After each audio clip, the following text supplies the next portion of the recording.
Olá, você está na TV Passo Fundo, eu sou Álvaro Damini e apresento a partir de agora mais uma edição do programa Passo Fundo News. Nesse momento estamos simultaneamente nos canais 26 e 526 da NET, no aplicativo da TV Passo Fundo, na Coprel Telecom TV em mais de 40 municípios do norte e noroeste do estado e chegamos em diversas regiões do país pela Max Cloud TV. Lembrando sempre que o programa estará disponível posteriormente também nas plataformas digitais da TV Passo Fundo. Hoje aqui no programa nós vamos falar sobre a charcutaria, a arte de conservar carnes. Para isso nós estamos recebendo o empresário Rafael Leite Farias. Obrigado pela presença, muito bem-vindo aqui na TV Passo Fundo. Obrigado, Álvaro, obrigado aos nossos telespectadores. Será um prazer conversar com vocês aqui. Tudo bem. O Rafael preparou umas fotos para a gente, ao longo do programa nós vamos ir mostrando, ele vai conversar sobre isso, porque eu já digo para vocês de antemão que as próprias fotos nos deixam com água na boca, né? Dessa técnica de conservação de carnes. Rafael, há quanto tempo você já pratica a charcutaria, né? A arte da charcutaria? Como é que começou isso? Qual é que foi o interesse que te levou para essa área? Sim, o grande interesse que eu tive sempre foi por gostar de comer esse tipo de produto, né? Quem não gosta de um salame, de uma copa, de uma linguiça? Então, eu sempre gostei de fazer os meus próprios, só que aí foi surgindo a necessidade de pesquisar mais, conhecer mais. Então, eu comecei a ver vídeos, receitas, comecei a testar algumas coisas e aí surgiu a necessidade de fazer cursos também, né? E aí então fui atrás de cursos para aprimorar melhor essa arte que chama-se charcutaria. Certo. Você começou com essa possibilidade, as coisas foram crescendo, você começou a apresentar os teus produtos para algumas pessoas, viu que elas começaram a gostar e isso de fato acabou se tornando hoje uma atividade para você. Isso. Como começou? Eu comecei a consumir os meus próprios e aí amigos, né, vão na sua casa, frequentam. Então eu pediam, Rafael, você não consegue fazer um para mim? Consegue fazer outro para mim? Aí eu comecei a fazer, comecei a vender para os amigos mais próximos e aí os amigos mais próximos vendem para os amigos mais próximos deles Começa também, essa né? rede, né, Rafael? Exatamente. Então eles começaram, as pessoas começaram a me pedir. E aí eu comecei a comercializar e aí vi talvez um nicho, alguma coisa nesse sentido, que une também ao que a gente já faz e faz muitas vezes lá no nosso Recanto São Francisco. Nas fotos que estão passando tem alguns produtos que são de amplo conhecimento das pessoas, né, que a gente acaba consumindo diariamente ou semanalmente, especialmente quando a gente faz aquele churrasco do final de semana, que tem a linguiça, né? Agora tem outros produtos que eles são, não que sejam desconhecidos do público, mas menos comuns do conhecimento da maioria das pessoas. Mas são todos métodos de conservação que têm lá os seus princípios de conservação de carne, Rafael. Isso. A charcutaria em si, ela se tornou muito difundida na França no século XV, mais ou menos, tá? Mas ela já é datada de 2000 anos atrás, mais ou menos. Todo método que você utilizar para conservação de carne, seja a carne que for bovina, suína, de aves, de peixe, de caça, foi muito tempo usada, ela é charcutaria, né? Porque charcutaria é carne cozida. A gente vem de uma época atrás que não se tinha geladeira para armazenar as coisas, né? Eu escuto relatos do meu pai falando sobre isso. Então, o pessoal fazia carne e botava dentro daquela lata de banha, né? Antigamente. Aquilo também é uma espécie ou um método de charcutaria também, que é um método de conservação de carne. Então, todo método que você utiliza para conservação é uma charcutaria. No caso, a gente observa aí pelas fotos, né? Aí você utiliza sais, temperos. Quando você fala carne cozida, não necessariamente é cozida no fogo, né? É o cozimento pela forma de conservação. Isso. O nome charcutaria veio da carne cozida, enfim. mas não necessariamente. Você pode, é um método de conservação dela, seja fazendo o cozimento dela, ou seja maturando ela, que são processos diferentes. A maturação seria os sais e os temperos agindo, e aí fazendo aquela conservação. O charque é uma espécie de charcutaria também, que é você conserva a carne no sal, né? Então o sal é o ingrediente, vamos dizer assim, principal. Existe o sal de cura também, que é extremamente importante. E aí você dá o ambiente correto para aquela carne, por exemplo, uma copa maturada, né? Você dá o ambiente correto, ela matura, aquela carne teoricamente é crua, né? Mas ela maturou, ela agiu aquele tempero, aquele sal naquela carne, e aí você pode consumir ela sem ter sido cozida, por exemplo. Sim. E cada tipo de carne tem um período específico para maturação, para ela estar pronta depois para o consumo? Sim, cada tipo de carne você tem um tempo estimado, né? Para você fazer enfim, a maturação, a conservação. Alguns produtos da charcutaria, como eu falei, você vai fazer um cozimento, mas ele vai passar por um processo antes de cura, que é no tempero, que são os sais, os temperos que você utiliza para isso. E aí ele fica por um tempo agindo, ele faz o processo em toda a carne, e aí depois você culmina fazendo cozimento, fumaça, esse tipo de coisa. E o cru, vamos por assim, que passa por um processo de maturação, é a mesma coisa. Vai passar por um processo de cura primeiro, que todo o tempero, os sais vai agir, vai penetrar naquela carne, e aí depois ela passa por um processo de maturação. Por exemplo, presunto cru, o jamon, que é muito, muito conhecido. Esses são produtos que passam por um longo período, às vezes passa de ano até, fazendo a maturação desse produto até que todo aquele produto age e fique ideal para consumo, né? Muito bem.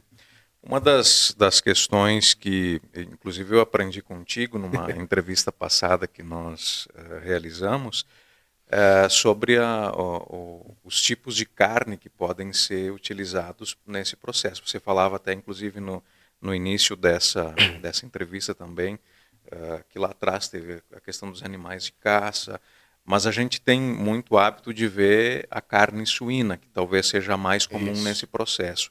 Mas você pode fazer o processo de charcutaria com carne bovina, com aves e com peixes também. Isso. Como eu falei, toda parte que você conservar carne é chamado de charcutaria. O que a gente mais conhece, o que é mais comum também de acesso para nós, é a carne de porco, né? Que você utiliza a carne suína, que você utiliza quase toda a carne suína para fazer vários produtos diferentes. Mas você pode usar o gado, que existem dois principais produtos, vamos dizer assim, que a gente utiliza hoje. Além, obviamente, três. A linguiça que a gente pode utilizar, né? Que pode utilizar a carne bovina também. A gente utiliza o pastrame, que é, acho que talvez o mais conhecido do pessoal, que tem no supermercado também para vender.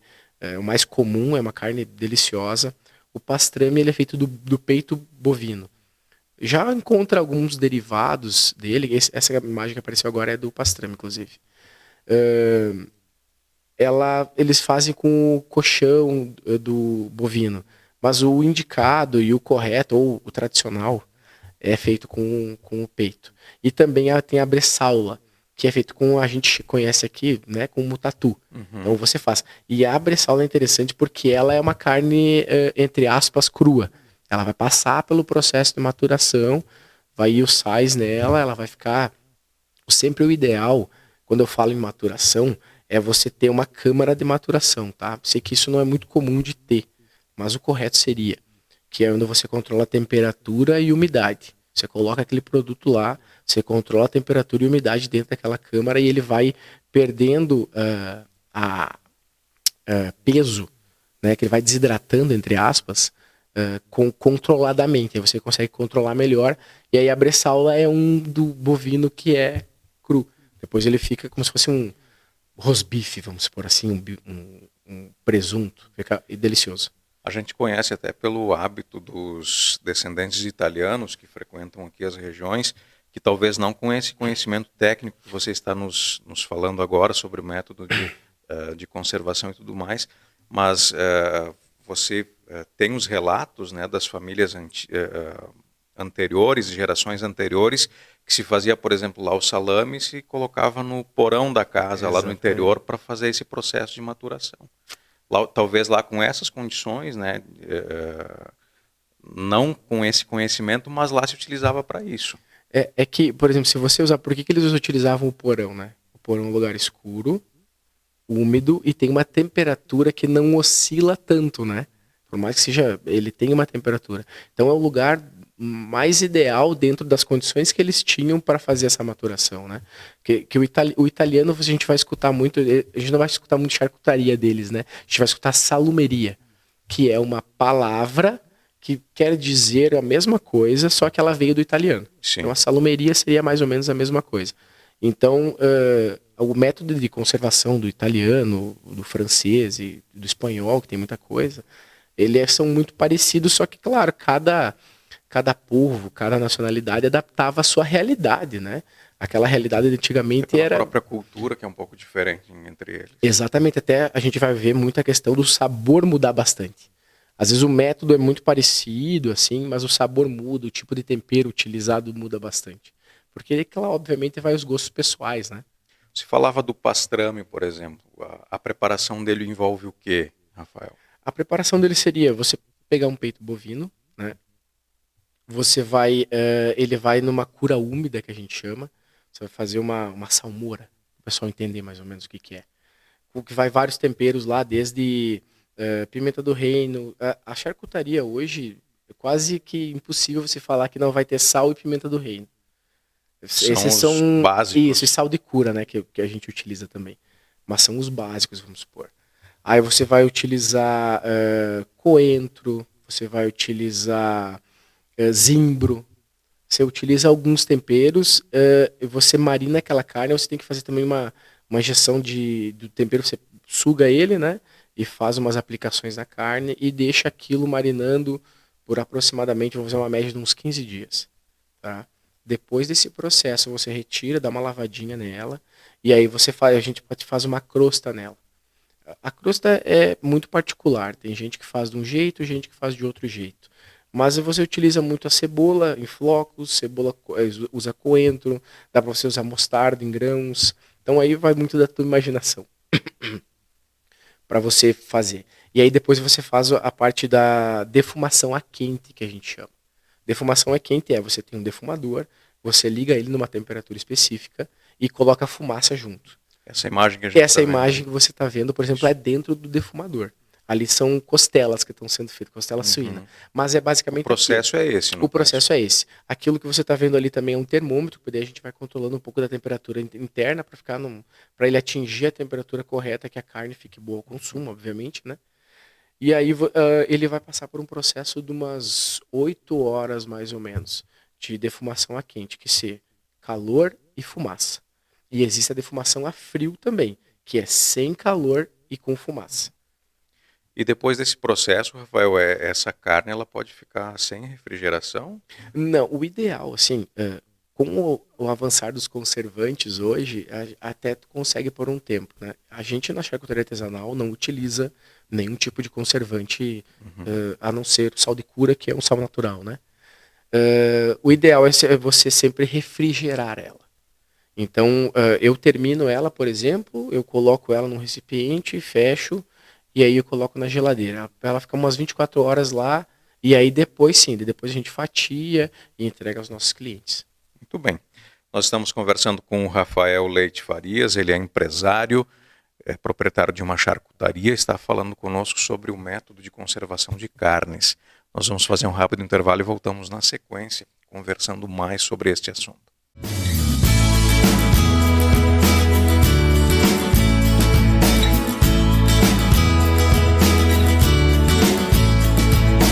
A Comercial Zafari está com uma novidade incrível para facilitar a sua vida e te dar descontos exclusivos. É o Clube Comercial Zafari. É muito simples e rápido participar. Faça o seu cadastro no app, no site ou direto na loja. Cadastre-se antes e na hora da compra informe o seu CPF para garantir as vantagens. Todos os dias, ofertas exclusivas que só quem é cliente do clube pode aproveitar. Comercial Zafari. Sempre com você. Limpsul, limpeza de ambientes, serviços de portaria, trabalho e competência, com mais de 18 anos de experiência. Limpsul, a decisão certa a Passo Fundo.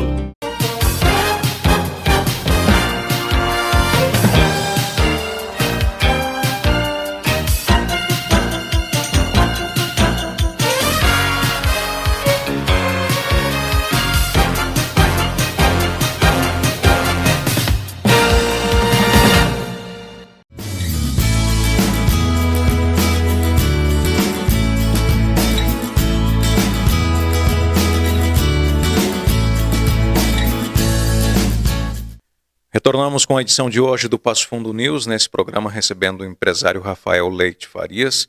Estamos conversando sobre método de conservação de carnes, charcutaria. O Rafael tem uma charcutaria aqui na cidade de Passo Fundo. Muita gente já está provando os produtos dele, indicando, inclusive, né, Rafael? Esse é o processo de crescimento também do trabalho que você realiza.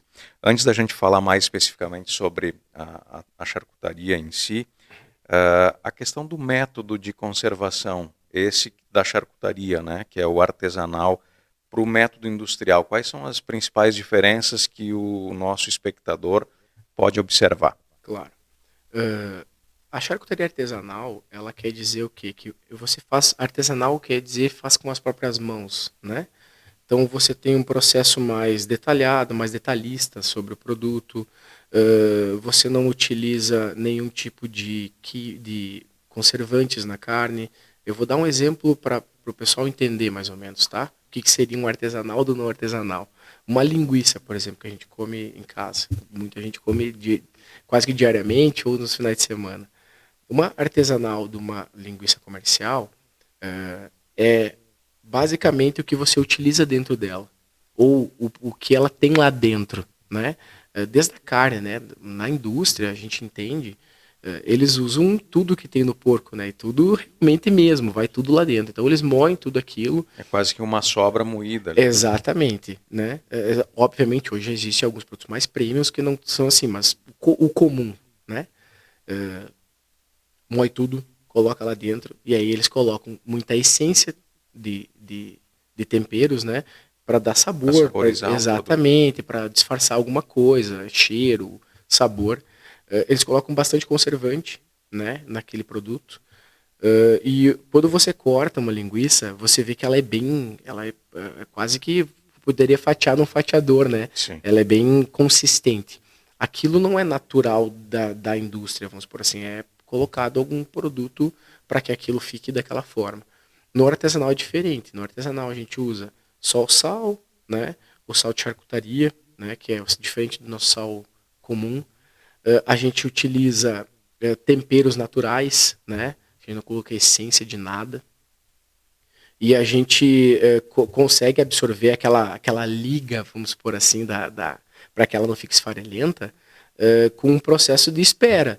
Você vai lá, você vai mexer naquela proteína na carne, né? E o contato do tempero com a carne, com o tempo que você vai dar de descanso para ela, que vai dar a liga na sua linguiça. Então, quando você cortar uma linguiça artesanal que você cortou e ela esfarelou, por exemplo, é porque ela não respeitou um tempo correto para que ela desse liga naturalmente. Ou eles vão colocar o produto que dá liga, que existe esse produto, né? Mas se você faz artesanal, teoricamente é para você não utilizar. Sim. O processo em si, por exemplo, desde um produto que você vai preparar, ele tem lá o seu método tradicional, a utilização do sal, ou você falou da questão da pimenta do reino. Isso. Né? Agora, você pode colocar o toque teu específico com um tempero diferenciado também. Pode. Você vai fazendo essa experimentação com as carnes. Pode. O importante é você entender qual que é o método de conservação que você vai fazer com aquela carne. Você tendo em ideia o método que você vai fazer, aí você brinca com o método. Por exemplo, que apareceu agora ali, é um bacon que eu coloquei alecrim por fora. Então, o alecrim é um toque pessoal, né? Às vezes eu coloco casca de laranja.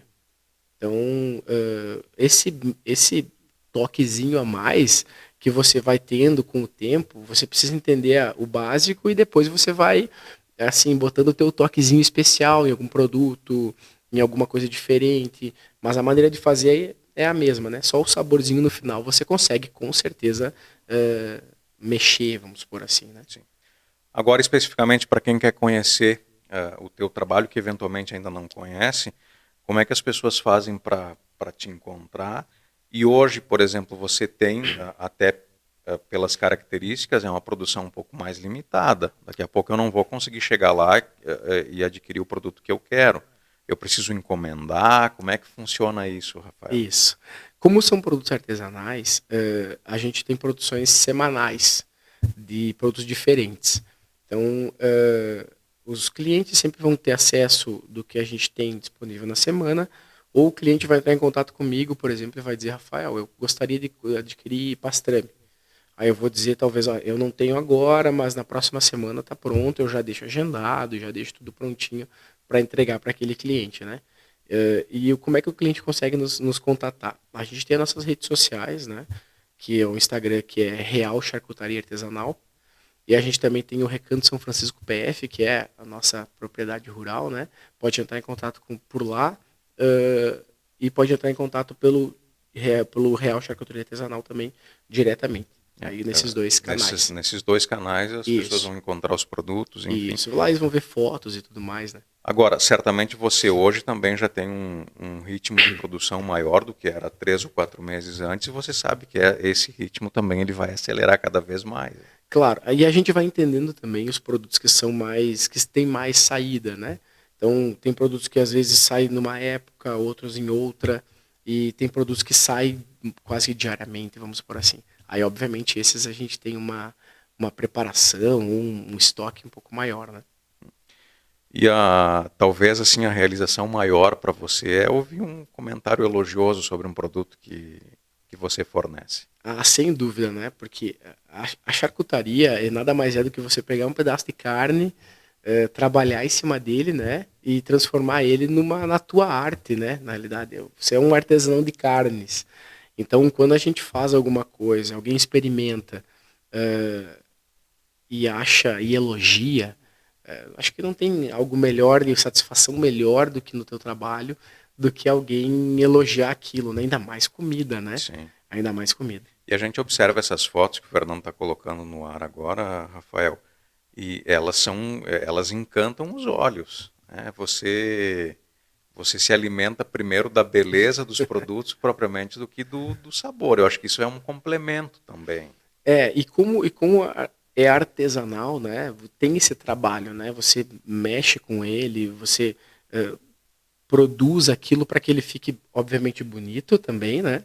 E também fique muito saboroso, né? Essa é uma tábua de frios que tinha ali, por exemplo, estava passando, foi nós que montamos com nossos produtos. Ó, ali tem copa, ali tem costela, tem o queijo que é nosso lá também, no nosso recanto. Então, é muito bom quando a pessoa experimenta e gosta do teu produto, porque aquilo foi o teu trabalho, enfim, né? A tua arte é o que tu faz, então você escutar, eu já escutei algumas vezes, né? Nossa, eu nunca tinha comido algo com esse sabor, eu nunca tinha comido, eu sempre comi algo mais comercial, sei lá. Nossa, que delícia que é isso, ou é muito diferente daquilo que nos vendem, né? Então isso encanta realmente, né? Sim. Você falava também sobre a questão de você dar o teu toque, a gente mostrou as imagens lá daquele, não sei se era um lombo, se era costela com o alecrim. É um bacon. Bacon com alecrim. Você falou da questão da casca de laranja. O cliente pode te sugerir alguma coisa para você fazer um experimento, por exemplo? Pode, com certeza, pode nos sugerir. Já recebi sim. E aí o cliente nos fala, a gente sempre vê se aquilo funciona ou não, a gente até diz, esse tipo de produto não vai ficar legal, ou a gente testa, eu entrego para o cliente, a gente vê se fica bom, isso é bem tranquilo, né? E talvez assim as pessoas, por conhecerem essa arte também, elas sabem, Rafael, que se fizerem contato contigo, talvez alguns produtos você não tenha condição de entregar imediatamente, até porque a qualidade do produto ele precisa de toda essa etapa, né, de cura, de maturação, e cada tipo de carne ele vai ter lá seu período ou de 10 dias, 15 dias, de um mês, alguns inclusive. Isso, tem produtos que eles vão passar por um processo de cura, né, que é quando ele está em tempero, de 10 a 15 dias, vamos por assim. Tem uns que podem chegar até 20 dias. E depois o processo de maturação. A gente vai ter processo de maturação desde 30, 45 até mais de um ano, depende do produto, né?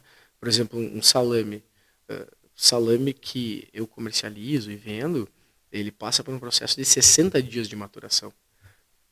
Uma copa... Antes disso você daí não entrega. Antes disso eu não entrego, por causa do tipo do salame, né? Tem gente que vai dizer assim, mas não precisa. Na realidade, é que eu faço da maneira que ele vai numa câmara de maturação, ele vai maturar por completo, desde a parte externa, né, da borda do salame até internamente, homogeneamente. né? Então, ele passa por um processo rigoroso, vamos por assim, né? Dentro da câmara de maturação. Uma copa, por exemplo, vai passar por um processo de uns 90 dias de maturação. Período maior. É um período maior. Um presunto, acima de 6 meses. Presunto cru, no caso, Sim. né? Tem algumas coisas que passam de ano fazendo a maturação. Mas que bom. Conversamos com Rafael Leite Farias, ele é empresário, proprietário da Real Charcutaria e também o sítio São Francisco, que está recebendo, né, escolas, está recebendo pessoas, é uma propriedade que está crescendo. Em outra oportunidade nós vamos falar sobre essa questão também. Aprendemos um pouco mais no programa de hoje aí sobre a questão da conservação das carnes. Rafael, obrigado, foi uma satisfação contar contigo aqui, te parabenizar pelo trabalho e também desejar sucesso na continuidade, né, que tu possas aí está cada vez mais crescendo e colocando os teus produtos no mercado. Obrigado pela oportunidade e pode contar comigo, com o pessoal lá do Recanto também. Sempre que possível a gente vai estar esclarecendo algumas dúvidas e mostrando para o pessoal o nosso trabalho.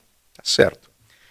Nós agradecemos também o carinho, a audiência de todos vocês. Retornamos na próxima semana com mais um Passo Fundo News. Até lá!